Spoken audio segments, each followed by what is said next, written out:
everybody, for coming to the Aaron Torres Podcast YouTube page. If you could do me a quick favor, see that little subscribe button at the bottom of your screen? Go ahead, click that subscribe button. Really does help our channel grow, our audience grow, and I really do appreciate it more than you know. So click that subscribe button. Appreciate your support. Now, here's the video that you came here for. Whew. All right. Now, let's get to the good stuff. Okay, we got to talk the Mark Stoops angle. And you know, listen, Mark Stoops, couple things I think everybody knows. I don't know how you couldn't at this point, but Mark Stoops was very close to getting this job. And for people who weren't in front of a computer, it was a holiday weekend, maybe you were with family. Essentially, this is how it went down. Really Friday night, Billy Lucci, Texag's best Texas A&M insider, said it's down to three guys: Mark Stoops, Kyle Whittingham, and who was the other one? I don't even remember. Mike Elko. And I remember seeing that list and saying, Mark Stoops, whatever, no big thing. Don't think he's the guy that I would go after, but whatever. And then Saturday morning, Pete Thamel, ESPN, Mark Stoops is emerging as a favorite. And then Kentucky beats Louisville in the rivalry game. And everybody says, he's asked, Mark Stoops is asked about the Texas A&M job. He says, guys, no comment. I am here to talk about this win. You know me. I don't talk about the outside stuff. And then Saturday, about 10 o'clock, 10:30, 11 at night, the rumors started to ramp up that he was going to take the job. Sports Illustrated reported it. 24/7 Sports reported it. He was going to be the guy. And it's crazy because I was on air on Fox Sports Radio on Saturday night, and we were talking about does he make sense for Texas A&M? And then we went to commercial break, and during commercial break, Matt Jones, Kentucky Sports Radio, reports Mark Stoops is coming back to Kentucky. Billy Lucci confirmed it, and as they say, the rest is history. So I want to dive in, just share some thoughts really quick. Let me start by saying a couple things. One, Mark Stoops put out a statement. I won't bore you with all the details, but he did the whole thing of, yes, I listened to other job opportunities and blah, blah, blah, blah, blah, and this and that, but Kentucky is my home. I love this school. I love the state. Listen, Kentucky fans, you guys are incredible. I love you. Wish I could be in Lexington for the Miami basketball game this week. Don't believe Mark Stoops is going to sell you on, yeah, I listened to this, but no. Mark Stoops was ready to take this job. He was ready to leave. And by the way, it felt like most Kentucky fans said, you know what? If he does leave, we're grateful for everything that he's done. We appreciate him. And he was ready to leave. He was ready to take the job. I don't even necessarily blame him because we just talked about the changing SEC, no divisions, Texas and Oklahoma coming, no cross-division game with Mississippi State every year, no Vanderbilt on the roster every year. This was the time for him to get out. And he was trying to get out. We can pretend that, oh my goodness, no, he wanted to get out. And the Texas A&M fans basically revolted and basically said, we will not accept this guy as our head coach. Yes, it had a lot of vibes to the Greg Schiano stuff from 6-7 years ago at Tennessee. Thankfully, it didn't get as weird as that whole situation. But it was clear Texas A&M wasn't going to accept it. So then the Regents had to come in, and I don't know if there was ever an official offer, but it was done. He was ready to take it. He was ready to leave. He ends up not getting the opportunity because of the fact that Texas A&M fans revolted. And so I want to dive in because ultimately, I do think it all worked out for the best. We could talk about what we felt at the moment at 11 a.m. That day before the Kentucky beat Louisville. We could talk about what we thought at 11 p.m. when we thought he was taking the job. But I do think it worked out for the best. First off, just a couple quick things. One, first of all, let me even start by saying this. I don't blame A&M fans. I had no problem with the way Tennessee fans acted 6-7 years ago. Thought it got a little weird when they started kind of making up facts on Greg Schiano. I didn't think that was appropriate. But I have no problem with Texas A&M fans basically saying, nope, this is not good enough, unacceptable.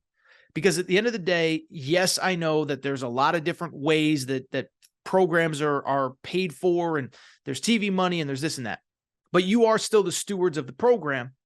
And I don't believe that Texas A&M fans should just have to accept that, well, this has to be the guy because the AD says so, or because the school president says so. The fans were frustrated. This wasn't going to be a universally liked hire. As a matter of fact, it was universally disliked. So I have no problem with the way Texas A&M fans acted. I will also say this. I think it all worked out for the best for everybody involved. From the Texas A&M perspective, we already talked about Mike Elko. But from the Mark Stoops perspective, one thing stands out. What do I say on this show all the time? In life, two things can be true. And with Mark Stoops, I know there's been some frustration, but I also know that most Kentucky fans understand he's the best head coach that we've had in our lifetimes. We would have been sad to see him go. And so while I think that he is the perfect fit for Kentucky at this moment in time, I don't think it would have worked at Texas A&M. By the way, that's not an insult to Mark Stoops. Like, I had Kentucky fans like, well, I mean, Mike Elko is not a better hire than Mark Stoops. Yeah, he is. He doesn't have the 10-year track record of Mark Stoops.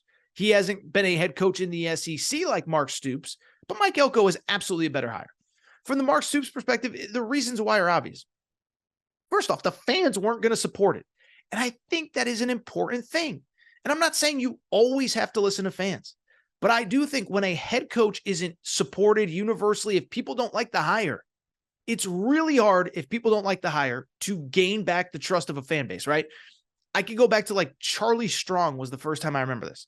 It was clear Texas fans didn't want him. If you remember that year, they thought they were getting Nick Saban. That was like John Gruden. People were like, oh, maybe John Gruden will come back from the booth to coach Texas. So they thought they were getting Nick Saban, Urban Meyer, John Gruden. They got Charlie Strong, and then they never supported him. And you could tell that it was weird from the beginning. It would have been that way for Mark Stoops. The players didn't want him. We just talked about the importance of retaining that roster. I'm here to tell you, go back and look at some of the tweets from some of the players on Saturday night. The players were mocking the hire. I'm not saying it's right. I'm not saying it's fair. I'm not saying that it doesn't speak to maybe there needs to, I don't know. I don't even know what to say on that. But the players weren't going to buy into it. A lot of the players were going to leave. Elko is going to do a much better job retaining that roster than Mark Stoops would have. And again, I know retaining players shouldn't be the only thing, but I do think it matters in this case when you're Texas A&M and have a national championship caliber roster in your building. Mark Stoops doesn't know Texas. And finally, like, it is just a different job with different pressures. And I think Mark Stoops has been great. I think what he's done at Kentucky is unbelievable. I think he's got a very nice setup there where he makes $9 million. He's comfortable in the recruiting base. We know he's from Ohio. He recruits the crap out of Ohio and Michigan and the state of Kentucky. Know about all the talent from the state of Kentucky that's either on the roster coming in, Dane Key, on and on and on. But I also think like that job is right for him. And let's be honest, and Kentucky fans, you'll get mad at me, but you know that I'm right on this. You know that I'm right. Is that when there's an ounce of criticism or an ounce of controversy, Mark Stoops makes excuses, he places blame on others, etc. You don't have to look any further than all the NIL stuff earlier this year when they lost to Georgia. It would have been easy to say that's a great team. We're doing our best to one day match that talent. Instead, what does he say? You want better players? Donate to NIL.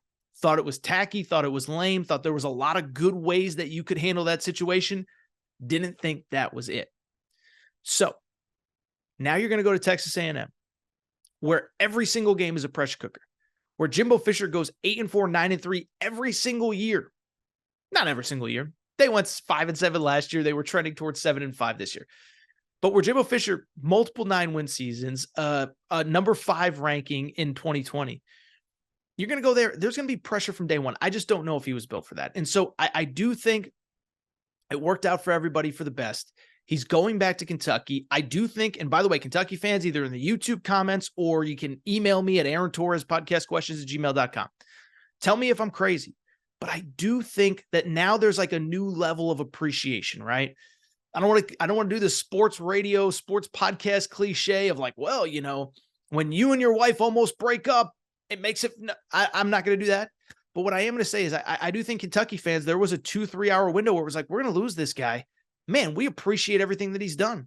The wins over Florida, the 10-win seasons, the recruiting uptick, everything, 8 straight bowl games. I think 9 now this year.